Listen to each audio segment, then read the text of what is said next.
نن ورځ پیوستون ټولنې په ټورنټو کې د افغانانو یو د دوبي میله جوړه کړې وه چې دلته د خپل افغانانو سره راغونډ کړي او یو بل سره وپېژني. په خاصه توګه دغه نوي افغانان چې راغلي دي د پیوستون ټولنې یوازینی هدف د نننۍ غونډې همدا و چې دغه افغانان په اتفاق و اتحاد شي، یو بل سره دلته وپېژني، د خپل هېواد نه لرې دلته په کاناډا کې د خپل مړي ژوندي دپاره د راشي درسي دپاره دیو یو ارتباط پول وګرځېږي د افغانانو. هوا تاسو ته معلومه ده چې په وطن کې خو هر سړي سره خپل قوم، قبیل، تره زوی، ماما زوی، خو دلته افغانان چې را مهاجر شوي دي نو اکثرو خپلوان، کورنۍ، قوم پرېښی ده او دلته راغلي.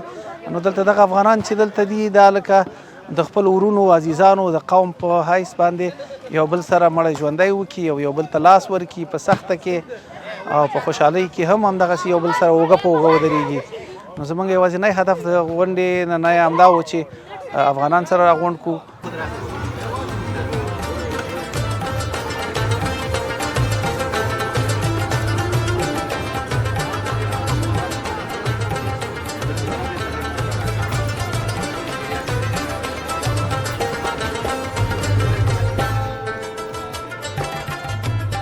داسې پروګرامونه د افغان ټولنې لپاره ډېر حیاتي ارزښت لري، خصوصا د هغه افغانانو لپاره چې هغه تازه هیواد ته راغلي. هغوی مختلف معلوماتونو ته، مختلفو سورسو ته ضرورت لري چې باید د ټولنې هغه خلک چې پخوا راغلي دي، تجربه لري، 20 کاله 30 کاله موږ دلته اوسېږو، موږ ته پته ده چې د نوي راغلي افغان ضرورتونه څه شوي، ځکه چې دې لاره باندې موږ یو وار تیر شوي. نو دې وجه نه ډېر حیاتي بولو چې دا نوي دوستان چې راځي دا زموږ سره په اړیکو کې سي، موږ سره په ټولنه کې منسجم سي، تر څو وکولی سو چې دوی سره کومک وکولی سو. که داسې وي چې یو بل نه خبر نه یو، معلومه خبر ده چې یو څوک ونه پېژنې، اړیکې ورسره نشي نیولی، نو هغې سره کومک هم نشي کولی.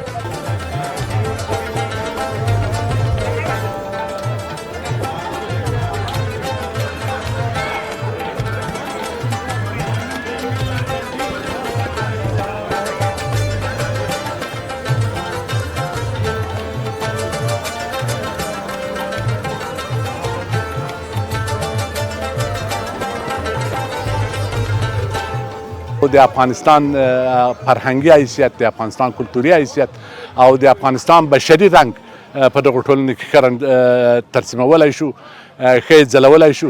نو د همدې لپاره دغه ټولنې مؤثرې دي، اغېزمنې دي چې دلته د پرتو افغانانو ترمنځ باندې یو سازماندهي رامنځته کړي، تنظیم رامنځته کړي، او دا یو لوی کار دی او ډېر غوره رول لوبوي دی. زه دلته رالم د یو نوي مهاجر په صفت باندې چې تقریبا 2 میاشتې مې کېږي دلته راغلی یم کاناډا ته. نن 10 تاریخ دی، د جون د میاشتې د اپریل په 10 باندې راغلی یم. نو 2 میاشتې مې دا پوره شولې.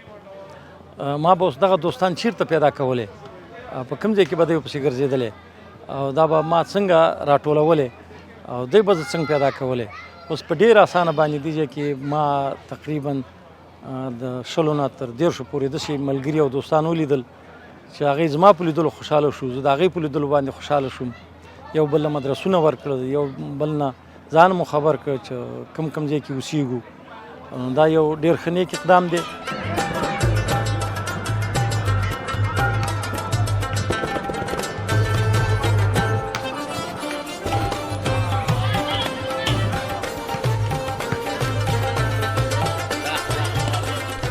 موږ په تېره کې داسې غونډې لرودلې دي، همداسې پروګرامونه مو جوړ کړي دي هر کال، او حتی په کال کې 2 ځله همداسې پروګرامونه لرو. د هغې نه علاوه کوچني پروګرامونه هم لرو، او په آینده کې موږ اختریز پروګرامونه لرو، د استقلال پروګرامونه لرو، د هغې نه علاوه همداسې میلې لرو. د هغې لپاره کورنۍ دعوت کوو، ځوانان دعوت کوو.